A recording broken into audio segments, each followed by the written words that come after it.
Hey everybody, welcome to another episode. This is your host Matthew Kamara with the Politically Incorrect Podcast. Doing another short video.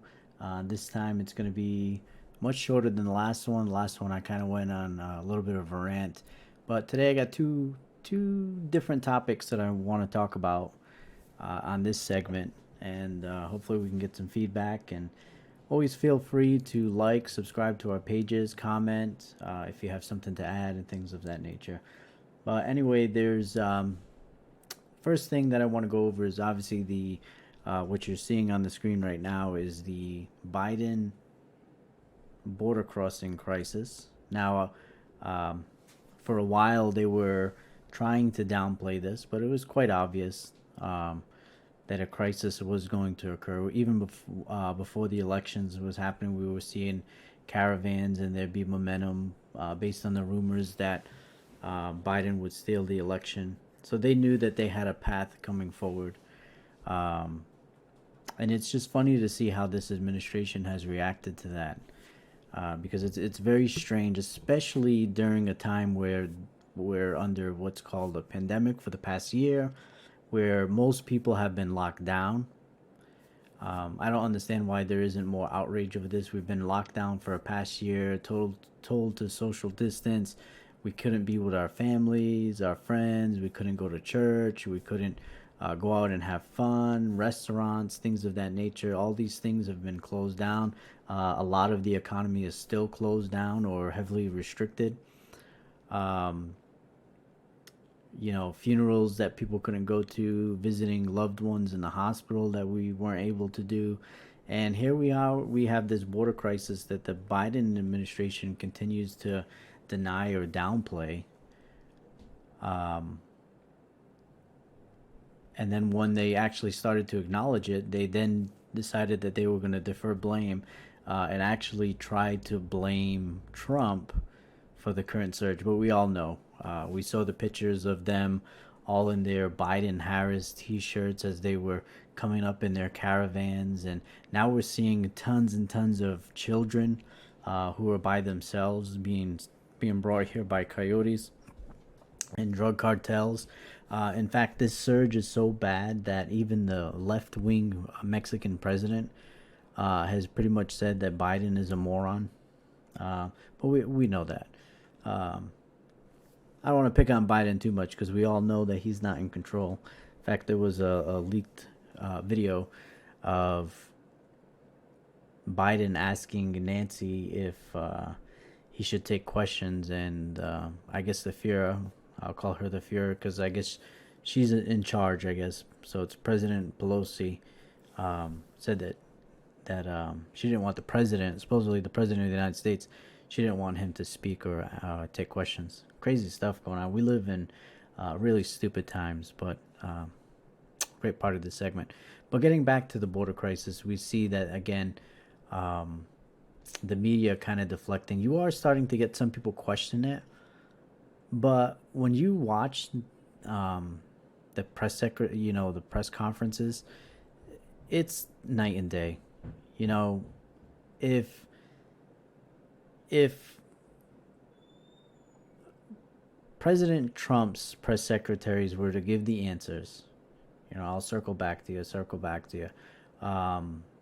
The answers with no actual answers in it. We all know that the media would be going nuts. That's what they did for the past 4 years. There's really no pushback. There's no bite. There's no Jim Acosta's looking for his 2 minutes of fame with his gotcha moments or whatever, trying to be contentious. None of that is happening, and you're seeing now that the Biden cages that are still there. So there you have children and these adults still being locked up in cages, and pictures are starting to come out, and you're seeing them lying on floors, and you can actually see it on my screen right here. I'm assuming that this is a more liberal website because a lot of the images that you're seeing are kind of like this, so they don't actually look like cages, but there are pictures of the cages are still being used, they're still being housed. There's images where it's actually worse than this, where it is more crowded. In fact, it's becoming so crowded that they're asking states to take in these migrants, and it's getting to the point where there's actually states that are refusing to take these migrants because the Biden administration is just continuously allowing these illegals to come into the country. We have Senator Ted Cruz here, who says that we're on pace to have 2 million illegal crossings this year, which is absolutely crazy. And on one hand, they're trying to downplay this. The Democrats are, because they know that this is their future voting base as well. So if they can somehow get all these illegals in, and then they're gonna pump into their brain, oh, you're here because a Democrat let you be here. Um, the whole goal is so that they'll eventually be Democrat voters. So here you go, right? 2 million votes for your party, right? Because they're going to become the party that, oh, we let you in, open borders and all that phony baloney. But again, where's the outrage, right? Because we're under pandemic. We've been locked up for an entire year. And here they are, the Democrats are just letting these people come in. They're not being tested. They're not getting the vaccines. Not that they should really be getting the vaccines before Americans, anyways. Um, but they're just being let in. A lot of these people are just being let in, and they don't know where they're going. They don't even know who these people are, what kind of diseases that they could be bringing in, and maybe other strains of COVID. But you know what? Anytime Americans try to do anything, get-togethers and things like that, right? That's a super spreader event, no matter what it is. Especially if you're a conservative, if you're doing anything, you're conservative, you're automatically contributing to a super spreader event. But it's just amazing how they've been able to spin this. You know, it's actually gotten so ridiculous that there's rumors that Biden is actually looking to complete the border wall. Isn't it amazing? This moron could have gotten into office and just let all of Trump's policies be, and the economy and everything probably just would have roared back. He didn't really have to do much. Not that he's in control, anyways. We already know that. And the border crisis is so bad. Even Kamala Harris um, doesn't want any part of it. Apparently she can't get it done on her knees, so it's not worth doing. So that's the border crisis for you. Should be outraged. The fact that your kids can't really go to school, but yet teachers are fighting to go back to school, yet they'll volunteer and go teach all these illegal migrants that are coming in. It's just crazy stuff that's going on. You know. Anyways, I kind of want to go away from that side of politics, and I did want to talk about a world event that's pretty important, especially again with the clown in the office and his idea of continuously supporting terrorist nations. Now, your tax money is going towards these nations that openly and we knowingly know that they are terrorist sponsoring nations. So, for instance, he just signed a deal with the Palestinians, gave them millions of dollars. When his buddy Barack Obama left office, again, hundreds of millions of dollars went to the Palestinians, and we know that I would say a good chunk of that money, if not most all of it, is going to fund these terrorist activities, pay for the families, for those that commit suicide, in order to do bombings and things of that nature. We know that money is going to pay for state-sponsored terrorism, and the same thing with Iran. So we're going to talk about Iran. Obviously, we know the clown is looking to restart the nuclear negotiations with Iran. Of course, they're all happy and they're going to be on board with it because they see that the person that's in the White House is weak. You're seeing that's going to be a common trend. They know this dude is weak. He's not even in power.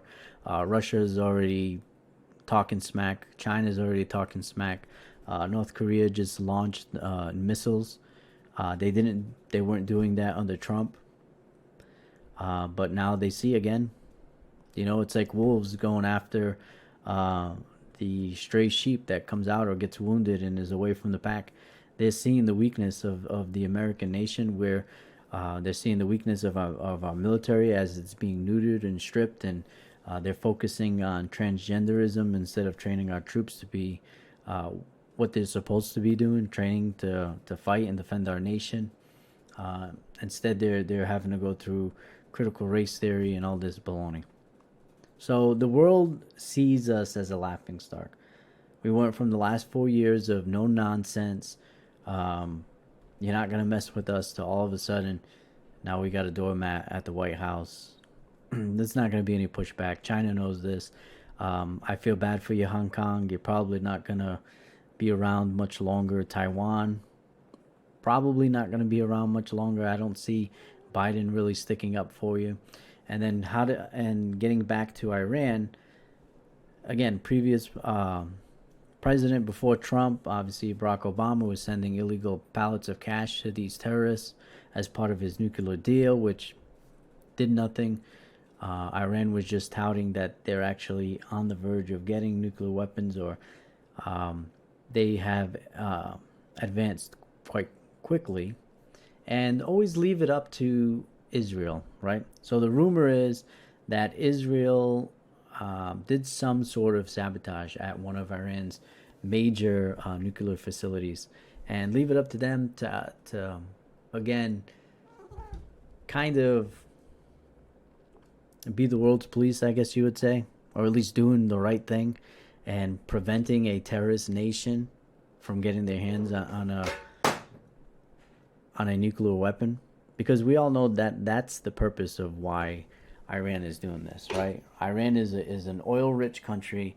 It's known as being a state sponsor of terrorism. Um, if they wanted, they could build plenty of fossil fuel power plants if they wanted. So the guise of them wanting nuclear energy for peaceful means, we all know that that's a farce, especially when this is a nation that's constantly saying they want death to America, death to Israel, to wipe Israel off the map. They're the instigators in the Middle East.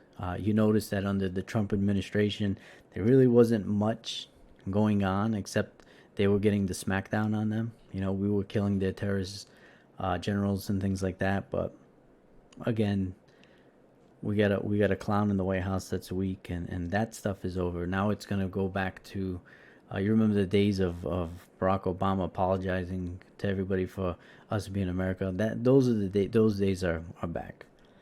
The days of being a walking mat is back. But I applaud Israel for taking these steps to. Apparently, they did some sabotage. I don't know if it was hacking or a virus that they put in that facility, but it did cause that facility to be knocked out. And in fact, they're saying that it's so serious that this facility could be knocked out until 2022. So at least it buys us a little bit more time. But I wouldn't be surprised if you see this administration take this as a hostile event, and actually, it wouldn't surprise me if you see this administration take it out on Israel and kind of reprimand them, tell them, hey, you can't do that again, or we're going to get involved. In fact, I remember towards the end of Obama's administration, that was the case. I remember Obama threatening Israel with military actions if they, if Israel was going to go against the Palestinians or Iran and things of that nature. But good for them, good for Israel. This is good for the world. Unfortunately, with us appeasing Iran, again, they're going to go back to the sponsored terrorism. You're going to start to see where there was peace initiatives happening, especially with Israel. I think you're going to start to see those things dry up. You're going to start seeing more conflicts happening again in the Middle East, no doubt. But I hope you enjoyed this episode. Leave a like, subscribe to our YouTube channel. If you have any comments to add, please add them, and we'll see you in our next video. Peace.